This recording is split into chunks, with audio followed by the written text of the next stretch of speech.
Hello everyone, this is Professor V.S. Dalvi from Jain AGM Institute of Technology, Jamkhandi. So I am handling Verilog HDL. So today we will start with the module number 1.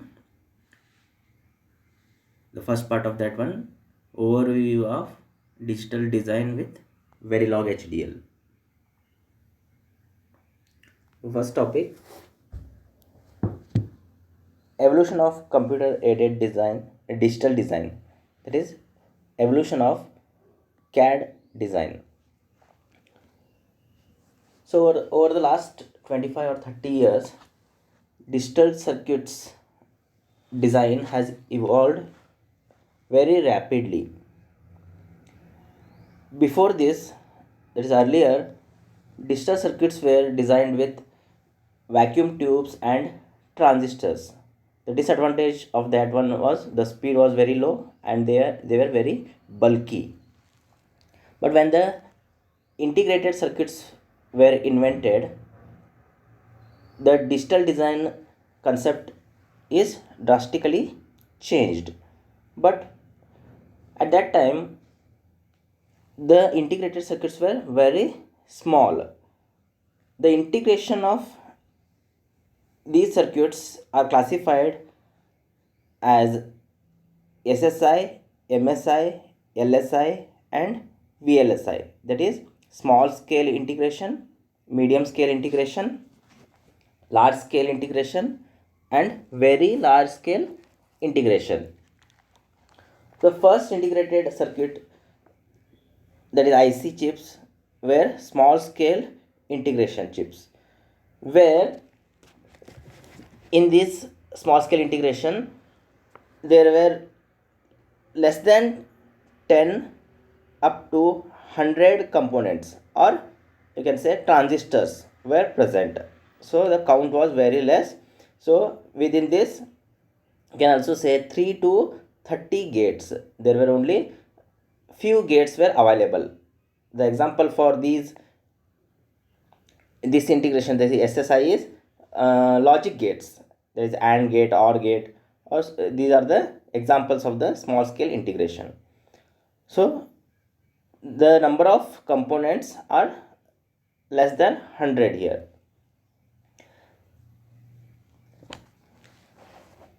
Then next, medium scale integration, MSI.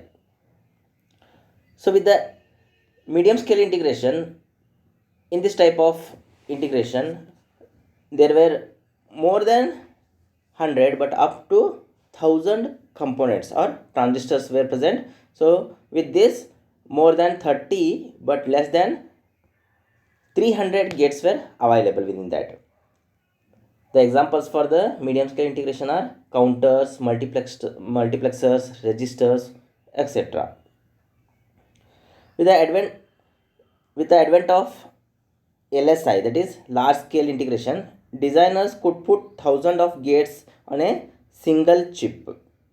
So at this point, design process started getting very complicated, and designers felt the need of automate these processes.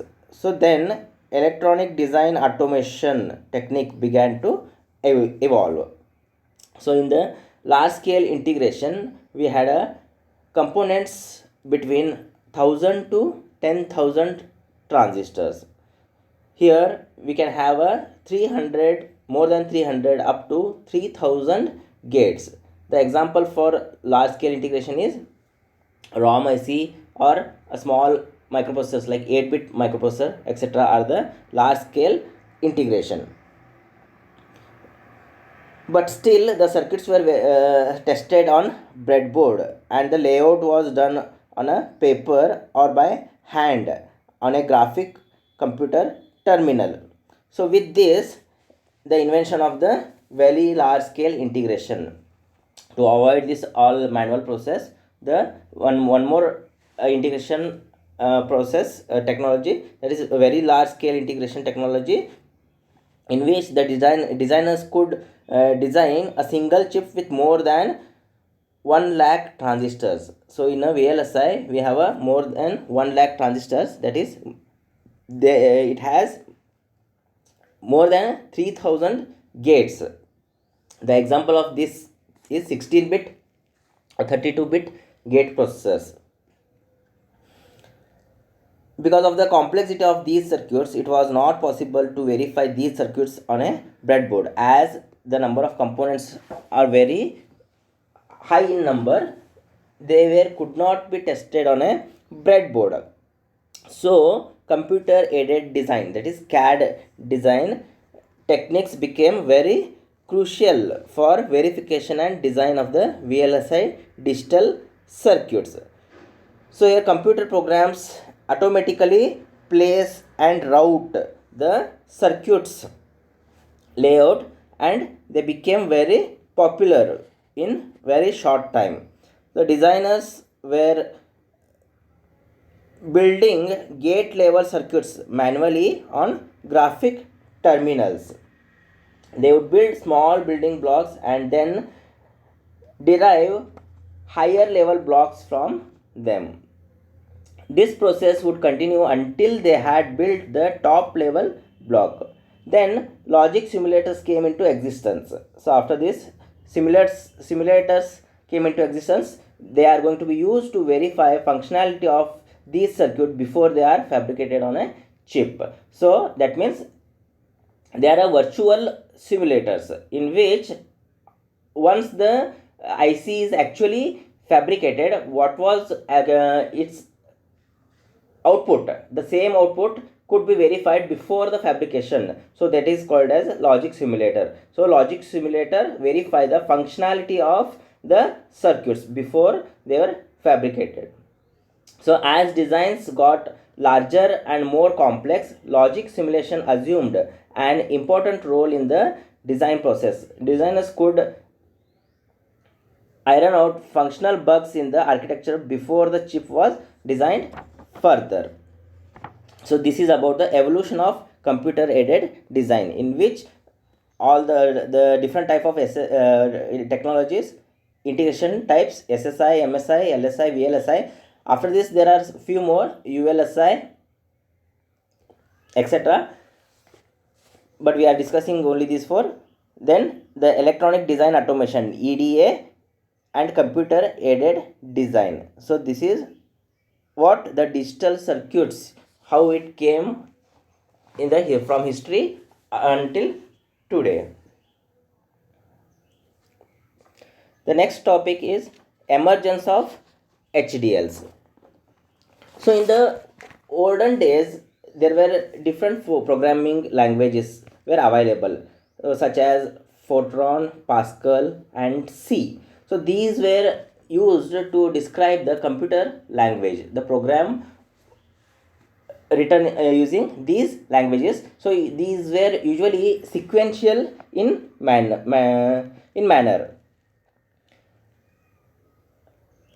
There were no programming language was available to describe the digital circuits.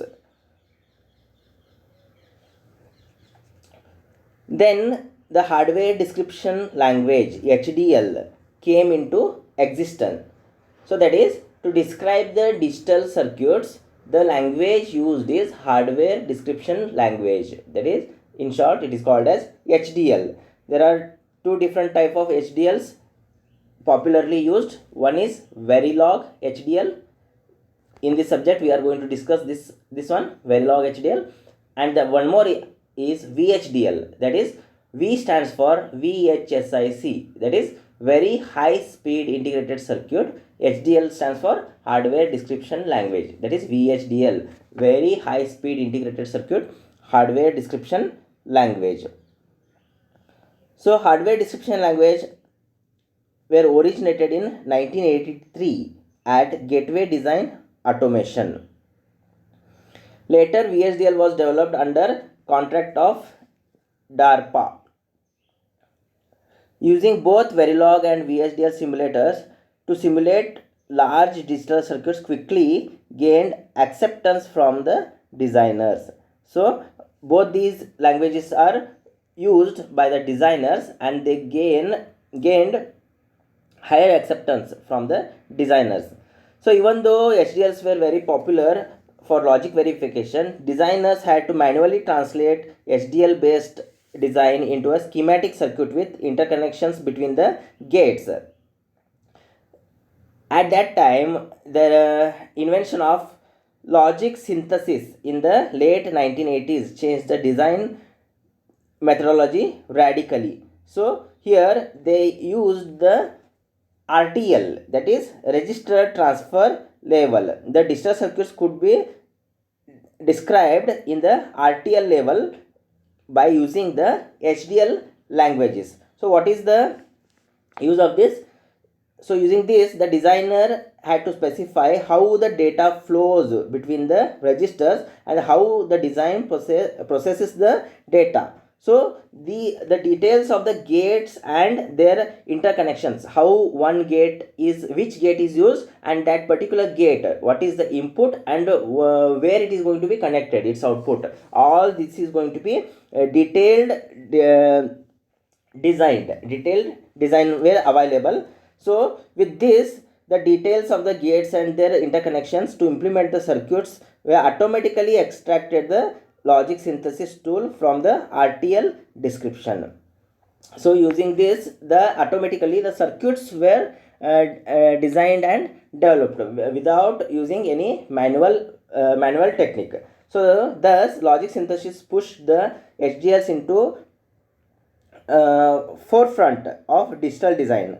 So that is, designers no need to place gates manually and build the digital circuits. Like earlier, they were testing the circuits by putting those circuits on a breadboard and they were testing. So that manual process was avoided. So they could describe the complex circuits, very complex circuits also, at an very abstract level in terms of functionality and data flow by designing those circuits in hardware description languages. So the logic synthesis tools can be implemented the specified functionality in terms of gates and gate interconnections.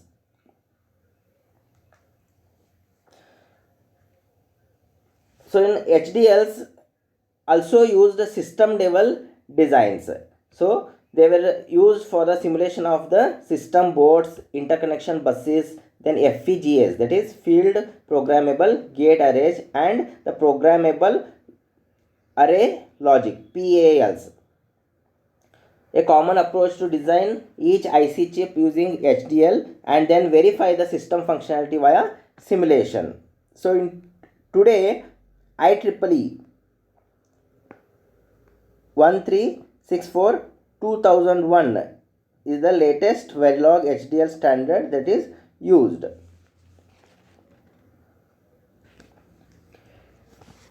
Next topic, typical design flow. So the figure shows the typical design flow. So a typical design flow, designing VLSI IC, that is how to design a very large scale integrated circuit IC, that is shown here. So here there are two different types of blocks are available, as you can observe, shaded and unshaded. Unshaded blocks shows the level of design representation. Remember here, unshaded blocks represent the level of design representation, and shaded blocks shows processes in the design flow.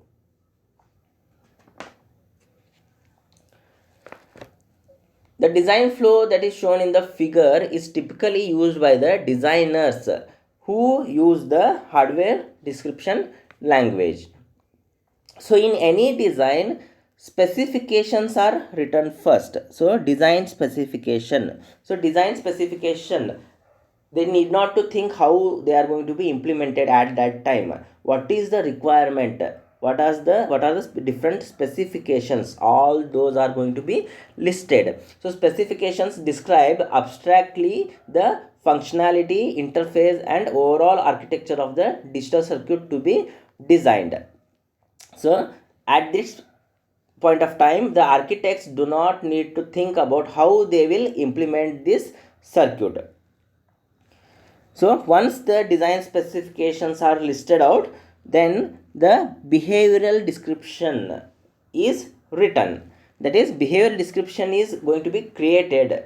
So it is nothing but it's a program is written in a behavioral abstraction model. A behavioral description is created to analyze the design in terms of functionality, performance, compliance to standards, and other high level issues. So these are going to be written either in Verilog, HDL, or VHDL. So these are the two HDL languages. So the behavioral description is then manually converted into RTL description, that is registered transfer level description in an HDL.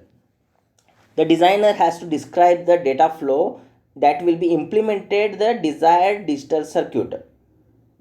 So from this point onward, the design process is done with the assistance of EDA tool.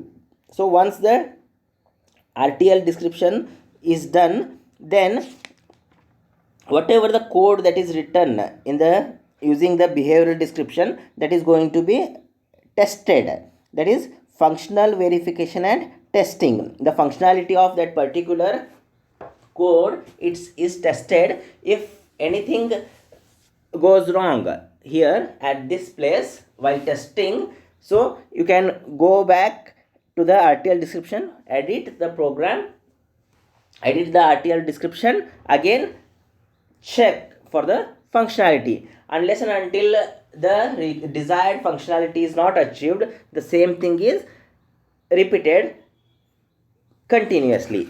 So once the functional verification and testing is done and you are satisfied with the functionality of the RTL description, then do the logic synthesis and timing verification. So what is logic synthesis? As earlier told, the logic synthesis is going to be shows the gates and their interconnections to implement the circuits. So they are going to be automatically extracted by this tool that is called as logic synthesis tool. So they could describe complex circuits at an abstract level in terms of functionality and data flow by designing those circuits in the HDLs. So logic synthesis tool would implement the specified functionality in terms of gates and gate interconnections. So once you do the logic synthesis and timing verification, then the gate level netlist is generated. So the gate level netlist consists of which all gates are used and how they are interconnected with other gates. All these details are available in the gate level netlist. Then again do the logic verification and testing. Here the circuit is designed. So earlier the abstract level, RTL level functional verification you have done. Now the gate level functional verification and timing is going to be tested. If everything is correct, go to the next step. If anything is functionality is having some error or anything is missing, again go back to the RTL description, modify your program, edit the program, again do all this process until you get the correct output. Then once the logic verification and testing of a gate level is done, go for the floor planning, automatic place and route. Floor planning, that is in a dedicated chip, which part of the block must be placed where. So that is just like a blueprint. There are number of blocks, logic blocks are available. So you have to plan accordingly as per the requirement. They should consume very less area and should take very less routing wires. So like that you have to plan floor planning and place and route. After planning, place the components, blocks, etc. within the chip, then interconnect those blocks. So that is place and route. Then once the place and route is done, physical layout has to be created. exactly how the print on the silicon chip of that particular IC has some circuit. So that is called as layout. That layout, physical layout, is created. Then again layout verification has to be done. So all these things you are going to study it in 7th semester, that is VLSI lab, layout verification. So layout verification, if you are getting a correct output, then no problem. If you are having variations, then again check for the floor planning, automatic place and route, correct the routing part, placement part and routing part. Then again create a physical layout, then do the layout verification again. So here still if you are not getting a correct output, correct functionality, then go back to the RTL description and follow the sequential steps further. So once if you get a layout verification done, then that circuit is ready to fabricate on a silicon chip. So this is a typical design flow. If you have any doubt, you can comment in the Google Classroom. Thank you for watching the video.